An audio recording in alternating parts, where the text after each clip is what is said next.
on a eu l'occasion pendant ce jury de pouvoir regarder vraiment beaucoup de projets très, très intéressants. On en a vu certains, mais parmi ceux qui ne sont pas retenus, il y avait aussi beaucoup de choses très intéressantes. Il y en a un qui a particulièrement attiré notre attention. C'est, je vais le dire maintenant, je vais dévoiler le suspense, je vais vous dire pourquoi après. C'est le projet de 13 logements locatifs sociaux en bois et paille, porté par Anne Auchan-le-Rotrou, par Nogent Perche Habitat, sous maîtrise d'œuvre NZD Architecte. Parce que ce projet il a la particularité de s'inscrire complètement dans le changement de paradigme auquel on aspire tous, et il s'inscrit sur des choses qui sont potentiellement duplicables. Nous sommes, je suis moi-même bailleur social, très nombreux à vouloir faire évoluer les choses avec une production en masse qui puisse être assez radicalement différente de ce qu'on a créé jusqu'à présent. Et ce petit projet par la taille, mais qui est très intéressant par son contenu et sa démarche de fond, méritait d'être distingué de manière un petit peu spécifique, puisqu'il a la particularité de changer complètement le procédé constructif, la manière de construire, le fait de construire en atelier, le fait d'avoir recours à des matériaux simples, mais extrêmement intéressants au niveau du bilan carbone, et puis d'avoir tout simplement une réflexion globale qui nous fait passer sans doute sur autre chose qu'une simple évolution de la construction. Et on aspire tous à aller vers ça, et je trouve intéressant de saluer ce projet. Je suis très très heureux et très honoré de pouvoir mettre en avant ces confrères qui ont créé ce projet. Au nom de tout le jury, bien évidemment. Oui, alors déjà, moi, je suis vraiment très fière et très honorée de partager ce prix avec Sandra, que je remercie d'avoir présenté donc ce projet dans ce concours.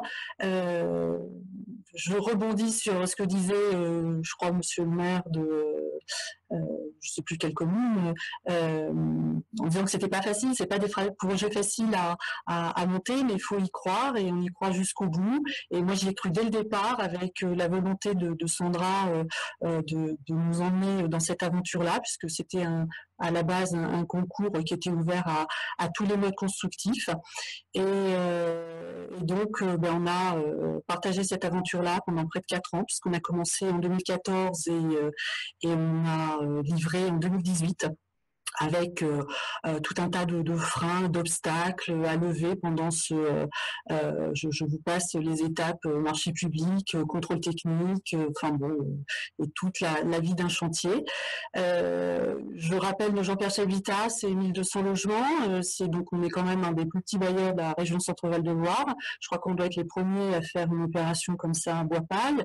C'est une équipe seulement de 28 collaborateurs, donc moi j'ai porté ce projet-là avec mon directeur technique et mon assistante administrative, comme quoi c'est possible, hein, même quand on n'est pas une grosse direction de maîtrise d'ouvrage.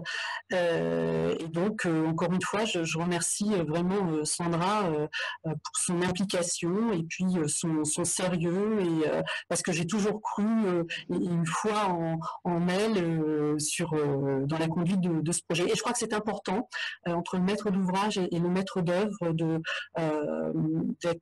d'avoir une vision commune sur un projet comme celui-ci, dont on sait qu'il est innovant et pour autant complexe. Encore une fois, je suis aussi très fière qu'il soit dans le quartier prioritaire de la ville de Nogent. Il a fait place à une barre qu'on a déconstruite en 2014, qui était de 65 logements. Et donc voilà, on a laissé place à ce programme qui est extrêmement bien inséré dans le quartier et avec beaucoup d'espace vert autour. Les locataires, ils sont ravis, on a peu de mobilité et vraiment, j'en suis très très fière, et je le partage avec mes équipes, que je remercie également pour leur implication. Donc voilà. Donc merci beaucoup au jury de me décerner ce prix. Oui, moi aussi, je voulais vous remercier, Enviroba Centre aussi, de nous décerner ce prix aussi. Évidemment, c'est toujours bien de promulguer des projets un peu atypiques, bois, biosourcés. Après, c'est évident, ce projet-là, il a été possible que parce que j'ai eu une maîtrise d'ouvrage, Madame Mini notamment, qui était très ouverte et qui a eu une part d'inconscience, je pense, de nous confier le projet à l'époque où nous, on venait, en 2014, ça faisait 2 ans qu'on existait, on était une jeune agence, et puis on a encore envie d'ailleurs de construire autrement, parce que on ne peut pas continuer à construire comme on l'a fait ces dernières années. Donc c'est une prise de conscience commune qu'on doit tous avoir aujourd'hui dans le milieu de la construction. Et grâce à des projets dans le social, parce que toute la question, c'est de savoir comment est-ce qu'on expérimente, comment est-ce qu'on fait du bois et du biosourcé dans le logement social. Si c'était si facile que ça, vous en auriez plus. La réelle raison, là on voit les panneaux, alors c'est un extrait de la façon dont on met les panneaux paille. Maintenant, ça se fait de plus en plus, mais il y a 4 ans, c'était vraiment un des premiers projets en paille. Je parle toujours dans du logement, hein, attention, parce que dans les ERP, dans des écoles, ça avait été fait par nos prédécesseurs. Toute la question, c'était quand on est en logement social, on a une problématique essentielle qui est la notion du prix. Et donc aujourd'hui, quand vous annoncez à des bailleurs sociaux que vous voulez faire du biosourcé, ils vont vous dire chouette, mais vous rentrez dans le prix.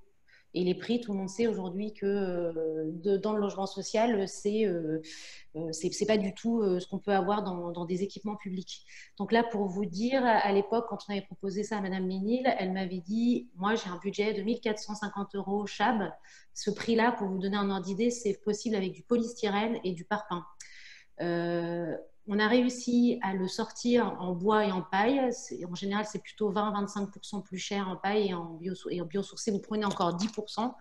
On a réussi à le faire parce que la conjoncture, à l'époque, elle le voulait. Il faut dire ce qu'il y a, on a été très chanceux grâce à cette conjoncture-là. Aujourd'hui, ce projet-là, avec ce budget-là, c'est impossible de le sortir. Ça, c'est très clair. Donc, on a eu de la chance, on a eu un maître d'ouvrage ouvert et on a eu l'envie. Avec ces 3 ingrédients-là, on a réussi à sortir ce projet-là qui était 13 maisons.